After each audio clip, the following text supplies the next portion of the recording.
네, 지금 코로나로 인해서 그리고 이 사회적 거리두기가 초고강도로 너무 오래 지속됨으로 인해서 많은 사람들이 답답하고 우울하고 짜증나는 시간을 지나가고 있으리라 생각합니다. 게다가 지구온난화로 인해서 올해는 날씨마저도 너무 덥습니다. 며칠 전에 홍콩에서 오신 장로님을 만났는데 장로님께서 서울에 와보니까 홍콩보다 더 견디기 힘든 더위라고 그렇게 고충을 토로하셨습니다. 홍콩에서는 밤에 에어컨을 안 틀고 잤는데 서울에서는 밤에도 에어컨을 틀어야 잠들 수 있다, 그런 말을 듣고 한반도의 아열대화가 이제 현실이 되고 있구나 생각을 했습니다. 여러 가지 현실적으로도 어렵고 힘든 일이 많아서 짜증이 나는데 날씨마저도 이렇게 더우니 참 너무 힘든 분들이 많이 있겠다 생각을 하면서 오늘 이 시편 35편을 읽었습니다. 그런데 이 시편 35편에서 우리는 정말 역대급으로 짜증이 나는 현실과 그리고 갑갑한 마음을 토로하는 시인을 만납니다.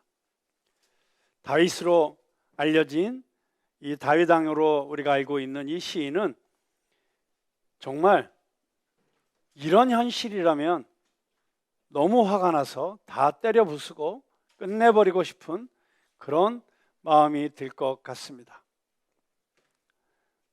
그런데 그런 지독한 절망 속에서 그렇게 사방이 우겨쌈을 당한 것 같은 그런 답답한 현실 속에서 이 시인은 물론 그 안타까운 마음을, 그리고 그 화나는 마음을, 그리고 자기를 괴롭히는, 그렇지만 자기보다 힘이 세기 때문에 자기로서는 어쩔 수 없는 그 못된 인간들을 바라보면서 하나님 앞에 분노를 쏟아내고 있지만, 그러나 결론적으로 이 시인은 너무나도 놀라운 찬양을 드리고 있습니다.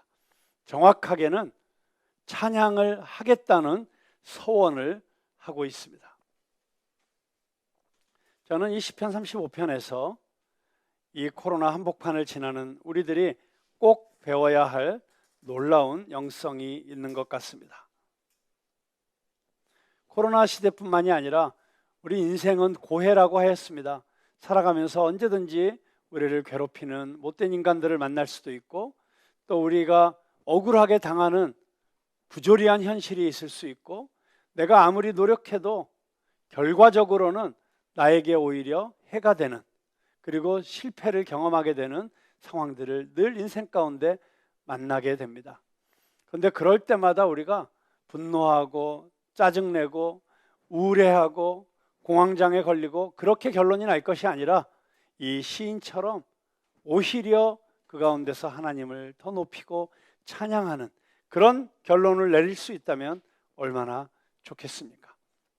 그래서 오늘 이 시편 35편을 한번 처음부터 끝까지 간단하게 그 구조를, 그리고 그 내용을 먼저 살펴보려고 합니다.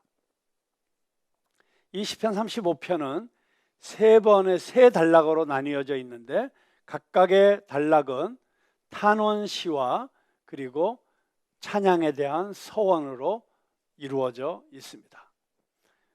탄원을 할 때는 자기가 지금 얼마나 억울한 상황인지, 그리고 하나님만이 나의 이 억울함을 해소하실 수 있는 분이기 때문에 그 하나님에게 자기의 모든 것을 다 쏟아내고 있고, 그리고 그 결론으로 이 시인은 만약 하나님께서 나를 그렇게 건져주시고 나를 이 억울한 상황 가운데서 풀어주시고 구원해 주시면 저는 하나님께 이러이러한 찬양을 올려드리겠습니다 라고 찬양에 대한 서원을 하고 있습니다. 자, 첫 번째 단락은 1절부터 10절까지입니다. 다윗은 먼저 하나님을 부르고 있습니다. 여호와여. 그리고 구체적인 불평이나 탄식이 없이 하나님의 이름을 부르고 나서 바로 도움을 요청합니다. 하나님, 나와 다투는 자와 다투시고 나와 싸우는 자와 싸우소서. 그렇게 하나님께서 지금 나와 다투는 자와 나를 대신하여 다투어 주시고 지금 나에게 싸움을 거는 저 사람들과 하나님께서 싸워주세요 라고 그렇게 탄원을 하고 있습니다. 여러분, 우리가 하나님 앞에 나와서 예배를 드릴 때 상당히 긴 이런 과정을 거치지 않습니까?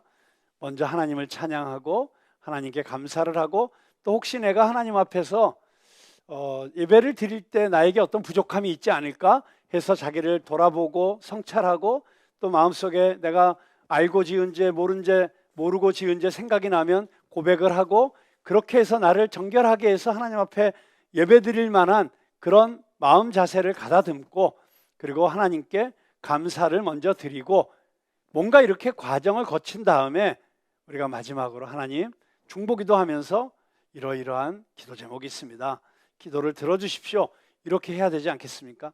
근데 지금 다윗이 얼마나 급한지 여호와여 그리고 하나님 안녕하셨어요 인사도 하기 전에 바로 나와 다투는 자와 다투어 주시고 나와 싸우는 자와 싸워 주세요. 이 시편 1편 이 35편 1절을 읽으면 꼭 이런 그림이 생각나요. 어렸을 때 골목에서 놀다가 애들끼리 싸우는 일이 있어요. 근데 싸우다가 내가 못 당하겠으면 바로 집으로 달려들어와서 엄마 빨리 나와보세요 하고 저놈이 나를 때려요 하고 엄마를 끌어들이든지 형을 끌어들이려고 하는 그런 어린아이 같은 그런 모습처럼 보이기도 합니다. 자, 그만큼 다윗이 아주 긴박한 상황에 처해 있음을 보여주고 있습니다. 그뿐만이 아닙니다. 다윗은 이 1절부터 11절 안에서 연거푸 반복해서 어떤 기도를 하고 있습니까? 저 대적자들을 망하게 해 주십시오. 저들이 낭패를 당하게 해 주십시오. 그리고 5절에 보니까 저들을 몰아내 주십시오. 8절에 보니까 저들에게 멸망이 닥치게 해 주십시오. 저들이 파놓은 함정에 자기들이 떨어지게 해 주십시오. 그리고 저 대적자들이 바람 앞에 겨와 같이 되게 해달라고 하나님께 탄원하고 있습니다. 왜 그렇게까지 다윗이 절박하게 하나님 앞에 기도하고 있습니까? 지금 다윗의 원수들이 다윗의 생명을 노리고 있기 때문입니다. 다윗의 생명을 해하려고 혈안이 되어 있습니다. 다윗을 잡기 위해서 함정을 치고 함정을 파고 그물을 치고 있습니다. 지금 죽음이 눈앞에 닥쳐 있습니다. 그런데 저들은 너무 강력합니다. 내 힘으로는 이길 수가 없습니다. 그렇기 때문에 하나님을 부르고 하나님의 도우심을 구하고 있는 것입니다. 하나님, 나를 도우소서. 나를 도우소서. 하나님 외에는 나를 도울 자가 없습니다. 이 세상에 나를 도와줄 사람이 없습니다. 하나님밖에 없습니다. 그렇게 간절하게 기도하고 있는 것입니다. 그런데 자, 이 기도의 상황을 보면 다윗이 너무 답답하고 안타깝고 절망스러운 현실에 놓여 있는 것을 보면서 참 우리 마음도 답답해지고 우울해지는 것을 느끼게 됩니다. 그런데 그런 1절에서 8절까지의 탄식이 9절과 10절에 들어서면서 바로 찬양의 분위기로 변하고 있습니다. 반전이 일어나고 있습니다. 9절 보십시오. 내 영혼이 여호와를 즐거워하며 그의 구원을 기뻐하리로다.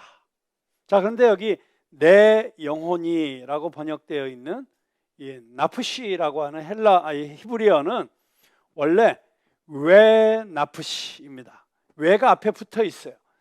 근데 왜라는 접속사는 히브리어로 그러나라는 뜻입니다. 그래서 원래 이 구절을 정확하게 번역하려면 그러나 내 영혼이 여호와를 즐거워하며. 자, 여러분, 그러나라고 하는 그 접속사를 우리가 언제 씁니까? 네, 지금까지 쭉 되어져 왔던 그 모든 상황을 반전시킬 때, 이러이러한 상황이 계속되고 있어서 이렇게 될 수밖에 없는데 그 반대의 상황으로 나아갈 때 그러나라고 하는 접속사를 쓰지요. 이 그러나라고 하는 이 단어가 이 탄원시의 절정입니다. 우리가 신앙생활하면서 이 다윗처럼 이렇게 하나님 앞에 쏟아내고 싶을 때가 있습니다. 그럴 때는 주저하지 말고 쏟아내십시오. 여러분, 하나님 안에서 우리가 마음속에 정말 하고 싶은 말을 접어두고 하나님 앞에서 괜히 폼 잡으면서 그렇게 미사일 요구를 동원한 기도만 하다 보면 실제로 우리 안에서 일어나야 될 치유나 회복이 일어날 수가 없습니다. 하나님이 우리를 만지실 수가 없습니다. 우리가 모든 것을 하나님 앞에 정직하게 드러내는 것이 좋습니다. 그래서 너무 힘들면 힘들다고 얘기하시고, 누군가가 나를 너무 못 살게 해서 저 사람이 미우면 밉다고 정직하게 그 감정을 토로하십시오. 그런데 하나님에게만 토로하십시오. 하나님에게 다 쏟아내면 사람에게 쏟아내지 않아도 됩니다. 그런데 하나님에게는 감춰두고 사람에게 그걸 쏟아내면 그게 문제가 되는 것이죠. 우리가 하나님 앞에서 쏟아낼 것 다 쏟아냈어요. 근데 거기서 끝나는 것이 아니고 그러나 라고 이야기할 수 있으면 거기에서부터 우리의 승리가 시작되는 줄로 믿으시기 바랍니다. 그러나 불평과 탄원의 상황은 처절한 현실이고 하나님의 도우심을 애타고 절박하게 구할 수밖에 없는 비참한 처지이지만, 그러나 다윗은 하나님을 바라봅니다. 그리고 불안과 초조함을 떨쳐내고 오히려 하나님을 찬양하며 기뻐하고 있습니다. 다윗은 이 대적자들의 공격과 절망의 순간에서도 눈을 들어 구원하시고 건지시는 하나님을 향하여 오히려 찬양합니다. 9절과 10절을 보시면 다윗이 내 영혼이 여호와를 즐거워하며 그의 구원을 기뻐하리로다. 내 모든 뼈가 이르기를 여호와와 같은 이가 누구냐. 그는 가난한 자를 그보다 강한 자에게서 건지시기도 하고 가난하고 궁핍한 자를 노략하는 자에게서 건지시느니라 하리로다. 자, 여기 보면 다윗이 하나님이 어떤 분이시냐. 하나님은 가난한 자를 그보다 강한 자에게서 건지시기도 하고 가난하고 궁핍한 자를 노략하는 자에게서 건지시는 이다 하리로다 하고, 자기가 하나님께서 나를 건져주시면 이렇게 하나님을 찬양하겠습니다 라고 하나님 앞에 서원을 하고 있는 것입니다. 하나님은 나같이 가난하고 힘이 없는 자를 도우시고 구원하시는 하나님이십니다. 그렇게 고백하면서 하나님의 성호를 찬양하겠다고 서원하고 있습니다. 자, 두 번째 단락은 11절부터 18절입니다. 이 두 번째 단락의 탄원에서 다윗은 자신을 향해 거짓 고소하는 대적자들을 고발하며 탄원합니다. 여러분, 우리가 사람 때문에 고통을 당할 때가 많이 있습니다. 근데 그렇게 고통을 당하다가 가장 억울할 때가 언제입니까? 사람들이 배신할 때입니다. 선을 악으로 갚아서 내 영혼을 외롭게 할 때입니다. 자, 이게 어떤 내용입니까? 12절과 13절에 보면 나에게 이 괴로움을 주고 있는 사람들이 내가 모르는 사람들이 아니에요. 여러분, 그렇죠? 나랑 전혀 상관이 없는 누군가 때문에 내가 상처받지 않습니다. 세상에 대표적인 악한 인간들이 있죠. 그런데 그 악한 인간들 때문에 내가 상처받지는 않아요. 왜냐하면 나랑 너무 멀리 있으니까. 근데 나에게 너무 상처를 주는 사람은 사실은 나에게 너무 가까이 있는 사람이고, 또 어떤 면에서는 내가 그를 위해서 사랑을 베풀었고 섬겼고 도움을 주었던 그 사람들이 나에게 오히려 상처를 줄 때가 많이 있습니다. 그러니까 다윗이 여기서 뭐라고 하고 있습니까?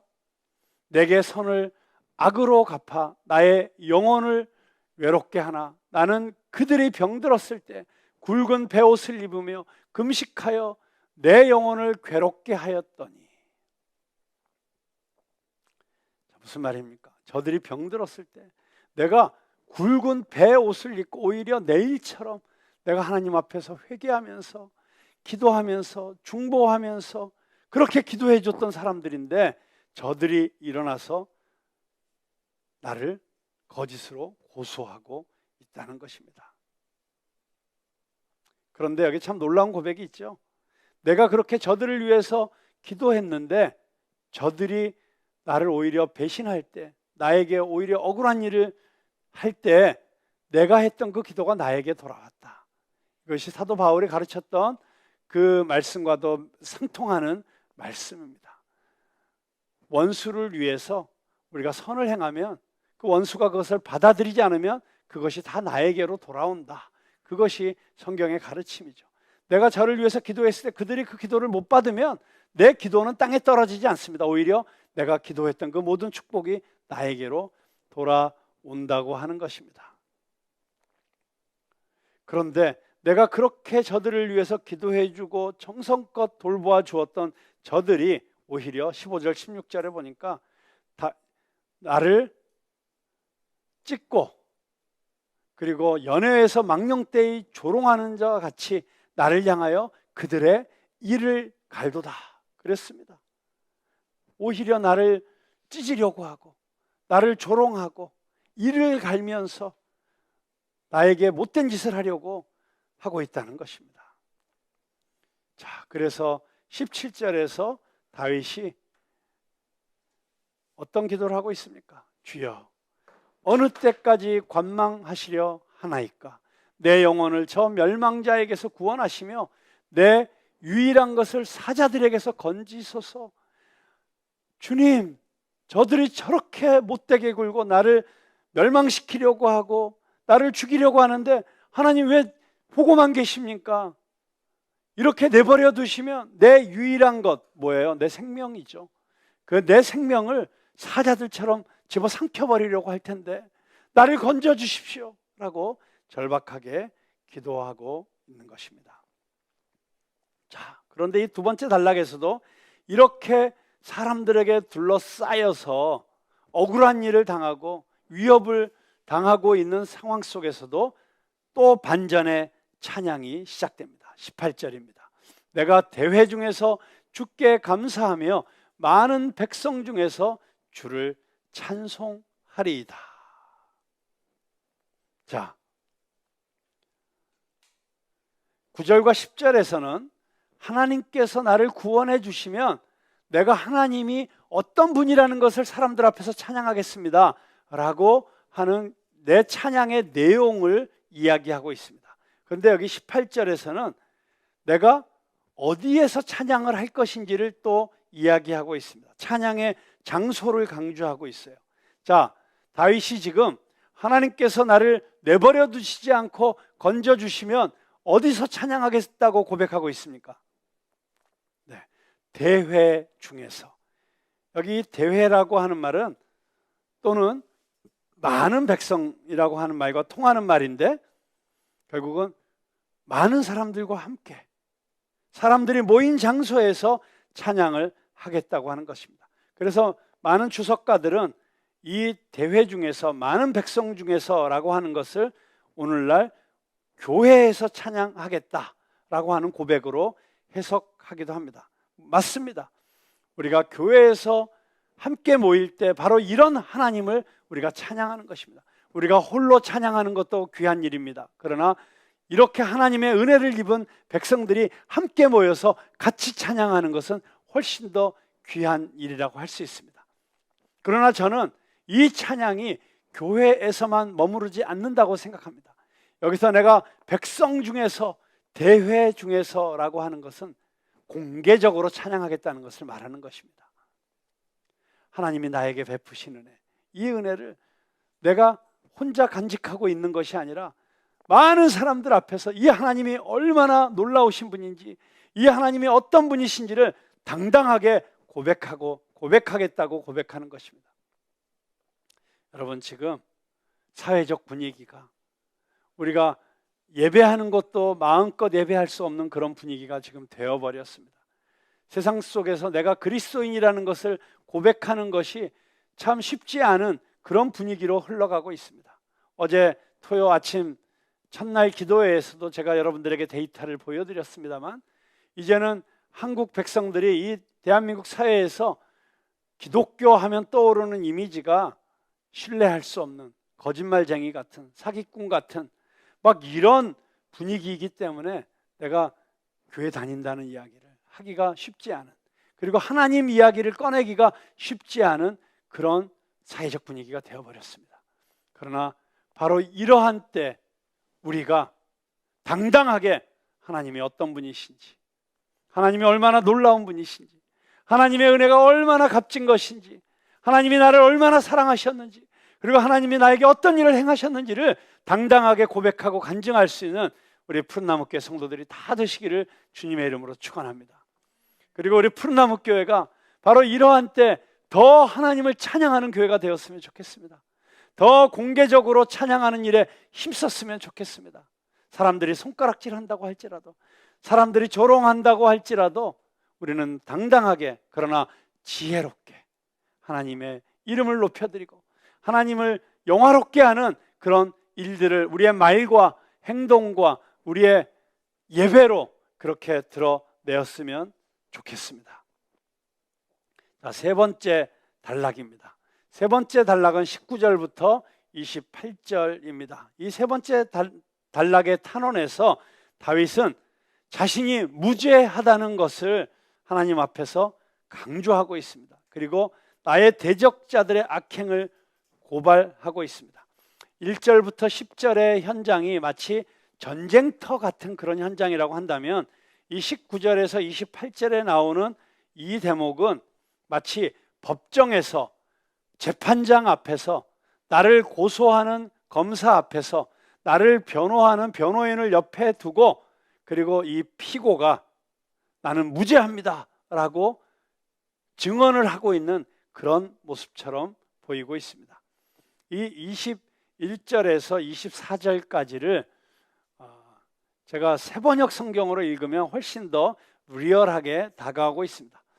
그들은 입을 크게 벌려 하하 하고 웃으면서 우리가 두 눈으로 그가 저지르는 잘못을 똑똑히 보았다 하고 위증합니다. 주님, 주님께서 친히 보셨으니 가만히 계시지 마십시오. 주님, 나를 멀리하지 마십시오. 나의 하나님, 나의 주님, 분발하여 일어나셔서 재판을 여시고 시비를 가려 주십시오. 주님, 나의 하나님, 주님의 공의로 나에게 공정한 판결을 내려 주십시오. 그들이 나를 이겼다고 하면서 기뻐하지 못하게 해 주십시오. 여러분, 우리가 재판정에 갈 일이 없기를 바랍니다. 살면서 한 번도 재판정에 가서 이 재판을 받을 일이 없기를 바랍니다. 그런데 어쩔 수 없이 재판을 받을 일이 있죠. 그럴 때 정말 중요한 게 무엇이냐면 좋은 판사를 만나는 것입니다. 무조건 내 편 들어주는 판사가 아니라 공정하게 있는 그대로 진실을 판단해 줄 수 있는 판사를 만나는 거, 그게 제일 큰 복이에요. 근데 제 인생 가운데 제가 제일 억울했던 일 가운데 하나가 재판을 받은 거였는데요. 뻔히 우리 돈 내고 샀던 우리 음향 시스템을 엉뚱한 사람이 와가지고 차압을 해가지고 우리가 그걸 차압하지 못하도록 이렇게 딱지 붙은 거를 이제 풀어달라고 이제 탄원을 했어요. 그랬더니 엉뚱하게도 그게 받아들여져서 이제 못 가지고 가게 되니까 그 사람이 우리를 고소해가지고 재판을 받게 된 거예요. 1심 재판에서 우리가 졌어요. 2심 재판에서 졌어요. 그리고 대법원으로 올라갔는데 대법원으로 올라가면 거의 바뀔 일이 없다고, 그래서 어차피 다 뺏기느니 잘 타협을 해가지고 적당한 돈을 내고 그냥 그걸 사라고 중재안을 내놓길래 어쩔 수 없이 우리가 돈 내고 샀던 거를 뺏기지 않으려고 돈을 더 주고 받아왔어요. 그때 제가 알았습니다. 아, 이 세상의 재판정은 아무리 공정하고 싶어도 공정할 능력이 100%는 아니구나. 물론 대부분의 재판에서는 진실이 가려지겠죠. 그러나 많은 경우에 정말 재판정에서 판정이 났다고 해서 그게 진실인가? 그거는 우리가 고개를 갸우뚱할 수밖에 없는 게 현실이죠. 그런데 우리에게 있어서 가장 감사한 일이 무엇입니까? 우리가 살다 보면 억울하게 사람들에게 오해받을 일도 있고 우리의 진실이 왜곡될 수도 있고, 그리고 거짓으로 우리를 고소한 자들이 이길 수도 있어요. 그게 인생이에요. 그런데 우리 인생의 마지막 결론, 우리가 죽어서 하늘나라에 갔을 때 그때 우리 인생 전체에 대해서 판결이 내려지게 될 것입니다. 그런데 그때 판결하시는 분은 우리의 모든 것을 알고 계시는, 불꽃 같은 눈으로 우리를 지켜보고 계시는 그 하나님께서 우리의 재판장이 되어주신다고 하는 것입니다. 제가 이렇게 얘기하면 혹시 여러분들이 그런 생각을 하실 분이 있을지도 모르겠어요. 그게 우리한테는 더 불리한 거 아닙니까? 하나님이 다 보셨으니까 우린 끝장났네요 라고 생각할 수 있죠. 네, 그런데 그 재판장에는 누가 계십니까? 우리를 변호하시는 예수님이 우리의 변호사가 되셔서, 예수님께서 뭐라고 변호하십니까? 네, 압니다. 곽수광이 이러저러저러한지 내가 다 보았죠. 저도 압니다. 그런데 저가 치러야 될 모든 대가를 제가 다 치른 거 아시지 않습니까? 쌤쌤입니다. 그런 변호인이 계시는 재판장에 우리가 서게 될 것입니다. 그리고 우리가 이 땅에서 혹시라도 억울했었던 일, 하나님께서 우리에게 말씀하실 것입니다. 너 그때 너무 억울했었지? 내가 다 보고 있었어. 내가 위로해 줄게 하고 하나님이 위로해 주시는 그 위로가 기다리고 있을 것입니다. 자, 이 땅에서 우리가 할 수 있는 일은 뭡니까? 하나님 앞에 저 못된 인간들이, 저 악한 것들이 나를 향해서 이겼다고 박수치고 기뻐하지 못하게 해달라고 우리는 의로우신 재판장께서, 물론 우리가 죽고 나서 마지막 재판에서도 우리가 이기겠지만, 그러나 이 땅에서도 나를 지켜달라고, 나에게 공정한 판단을 해주시라고 우리가 하나님 앞에 기도한다는 것입니다. 그러면서 27절과 28절에 보면 다윗이 이렇게 서원을 하고 있습니다. 나의 의를 즐거워하는 자들이 기꺼이 노래 부르고 즐거워하게 하시며 그의 종의 평안함을 기뻐하시는 여호와는 위대하시다 하는 말을 그들이 항상 말하게 하소서. 자, 이게 무슨 얘기냐면, 저 나쁜 인간들도 나를 망하게 하려고 저렇게 거짓으로 증언하고 거짓으로 나를 얽어매려고 하지만, 그러나 결론적으로는 나의 의를 즐거워하는 자들이, 그러니까 내가 하나님 앞에서 올바르다고 하는 사실, 내가 하나님 편에 있다고 하는 사실, 내가 죄가 없다고 하는 그 사실을 즐거워하는 자들이 기꺼이 노래 부르고 즐거워하게 하시며, 그러니까 의로운 하나님의 백성들이 즐거워하게 해달라는 것이죠. 그리고 그의 종의 평안함을 기뻐하시는 여호와는 위대하시다는 말을 그들이 항상 말하게 하소서. 항상 의로운 자들이, 옳은 자들이, 하나님의 백성들이 하나님 맞습니다, 하나님 옳은 일을 행하셨습니다, 하나님 올바르게 판단해 주셨습니다 라고 기뻐하는 말을 하게 해달라고 탄원하고 있는 것입니다. 그러면 28절에 보니까 나의 혀가 주의 의를 말하며 종일토록 주를 찬송하리로다. 내 입술로 하나님은 의로우신 하나님이십니다, 공의로우신 하나님이십니다, 그렇게 찬송을 하겠다는 것입니다. 언제요? 종일토록. 종일토록. 여러분, 그렇습니다. 불평과 하나님 앞에서 탄식할 수밖에 없는 서글픈 처지와 형편이 어찌 다윗만의 일이겠습니까? 답답하여 미칠 일이 하나 둘 뿐이겠습니까? 신음과 한숨이 없는 날이 얼마나 되겠습니까? 모질고 서러운 현실로 인해서 비명과 눈물의 시간이 우리 인생에도 제법 많이 있을 것입니다. 그래서 우리에게도 시편을 기록하라고 하신다면 우리 역시도 탄원하는 시를 아마 훨씬 더 많이 쓰게 될 것입니다. 그러나 여러분, 기억하십시오. 진정한 하나님의 사람의 탄원시는 탄원으로 끝맺지 않습니다. 그러나가 있습니다. 그러나 하나님을 찬양합니다. 그러나 하나님을 찬양할 것입니다. 내가 종일토록 주님을 찬양할 것입니다. 어떤 절망적인 상황보다 더 절망적인 것은, 아니 어떤 비참한 현실보다 더 비참한 것은 그 현실 속에서 하나님을 보지 못하는 것입니다. 하나님 앞에 나오지 못하는 것입니다. 하나님께 입을 열어 우리의 마음을 토해내지 못하는 것입니다. 근데 우리가 하나님 앞에 나올 수만 있다면, 하나님께 입을 열어 기도할 수만 있다면 우리의 결론은 찬양이 될 것입니다. 그리고 오히려 우리를 그렇게 힘들게 했던 현실이 어려우면 어려울수록, 고통스러우면 고통스러울수록 그 고통을 뚫고 나오는 우리의 찬양은 더 놀라운 찬양이 될 것이고 더 아름다운 고백이 되리라고 분명히 믿습니다. 내 영혼아, 내가 어찌하여 낭망하며 어찌하여 내 속에서 불안하여 하는고. 너는 하나님을 바라라. 그 얼굴의 도우심을 인하여 내가 오히려 찬송하리로다. 그렇습니다. 우리 믿음의 선배들의 삶이 그러하였습니다. 히브리서에 나오는 그 고난받아 순교의 현장에서 목숨을 잃었던 믿음의 선진들의 삶이 그러하였습니다. 저들은 어떤 상황 속에서도 하나님을 찬양하였습니다. 지난 주간에 참 너무 가슴 아프고 안타까운 소식을 듣게 되었습니다.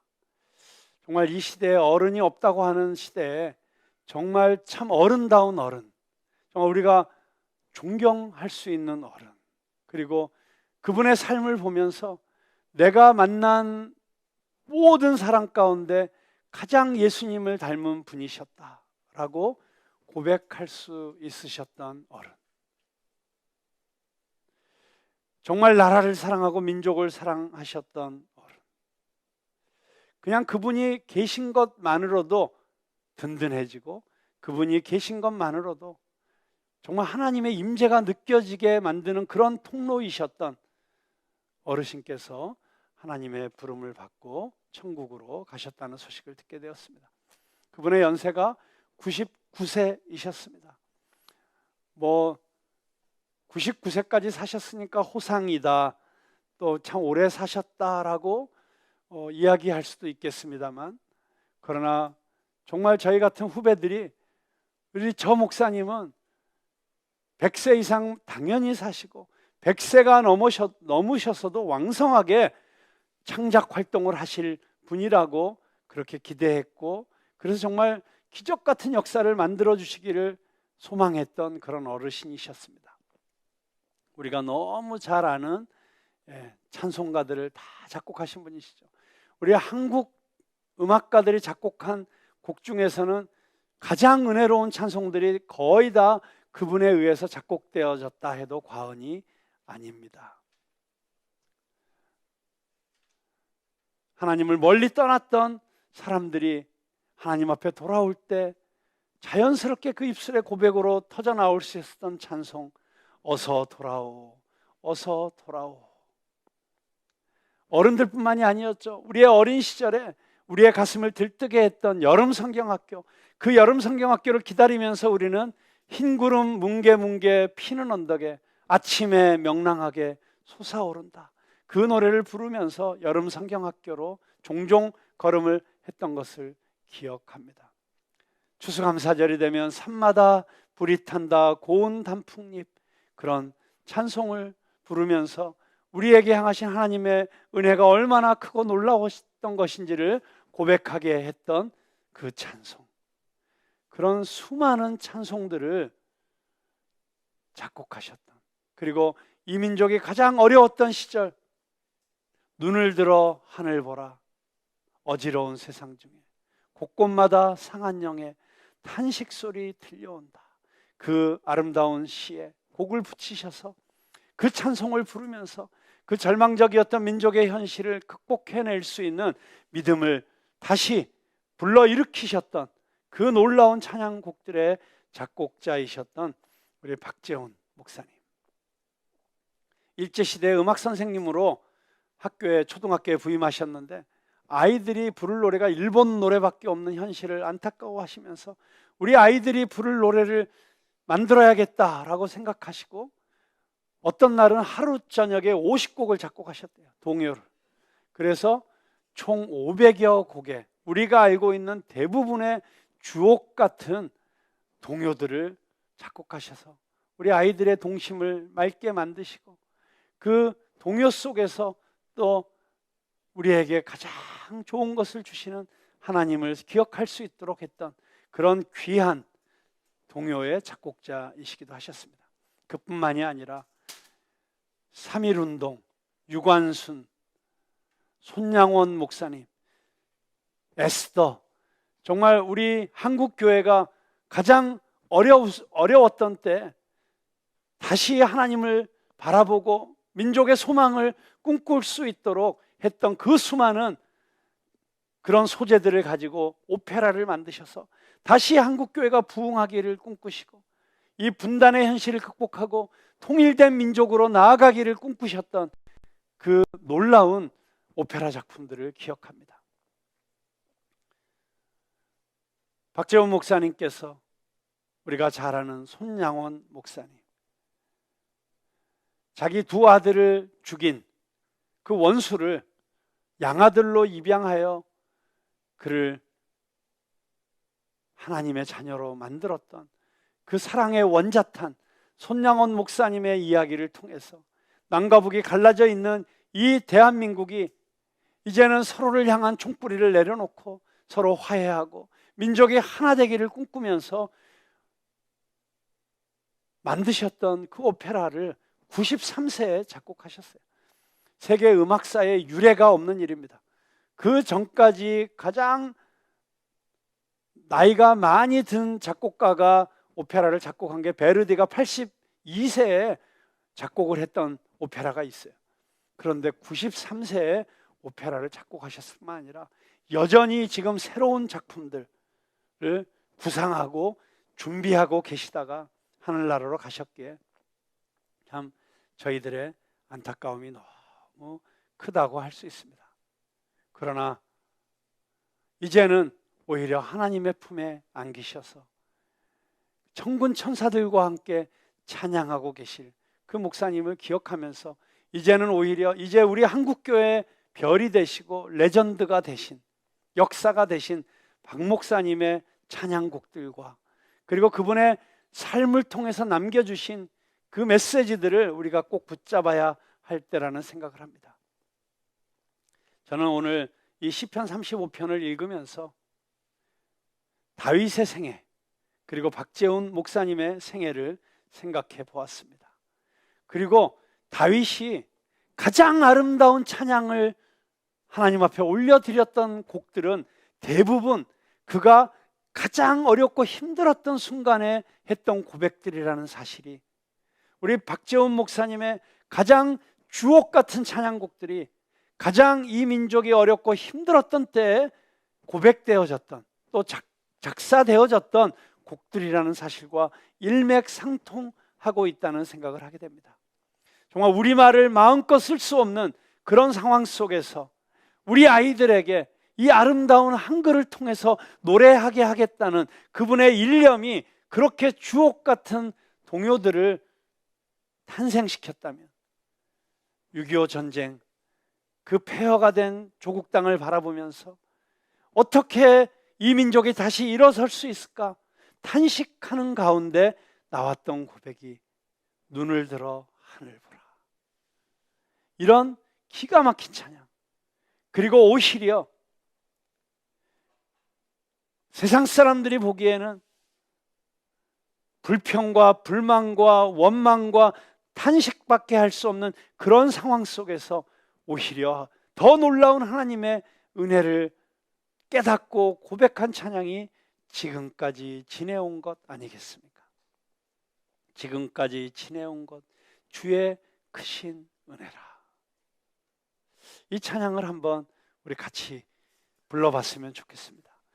우리 가장 어려웠던 순간에 가장 아름다운 찬양을 고백했던 다윗처럼, 그리고 민족의 가장 어렵고 암울했던 순간 이 민족이 주님 다시 오시는 그날까지 반드시 붙잡고 끝까지 찬양하며 나가야 될 그 찬양곡들이 박재훈 목사님을 통해서 우리 한국교회의 선물처럼 주어졌던 것을 기억하면서 오늘도 우리가 살아가는 삶의 현실 가운데 힘들고 어려운 시간들이 있다고 할지라도 우리도 그렇게 다윗처럼, 박재원 목사님처럼 주의 은혜를 찬송하며 걸어가겠습니다.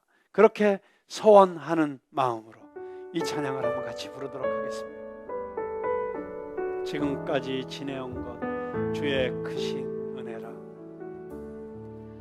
지금까지 지내온 것 주의 크신 은혜라. 한이 없는 주의 사랑 어찌 이루 말하랴. 자나깨나 주의 손이 항상 살펴주시고